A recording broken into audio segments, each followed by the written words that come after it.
Let's talk about what's really changed with Broadcom's enterprise license agreements, because this is where most VMware customers are getting blindsided. Before the acquisition, VMware ELAs were flexible.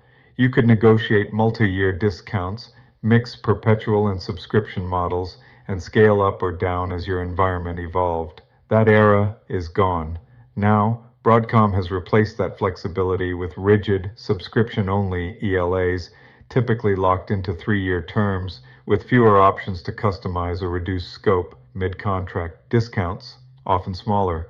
True down rights, rare. And if you push back on scope, Broadcom's sales playbook is simple. They'll push you toward bundled packages like Cloud Foundation, even if you only need vSphere. Here's your tip. Before signing any new Broadcom ELA, demand a clear breakdown of costs by product and module.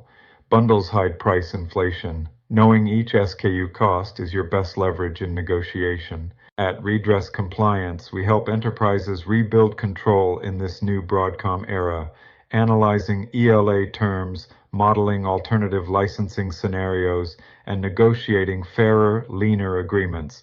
Don't let Broadcom dictate your strategy. Let's put you back in charge. Contact us today for a Broadcom ELA review and negotiation plan, and start reducing your software spend before renewal hits.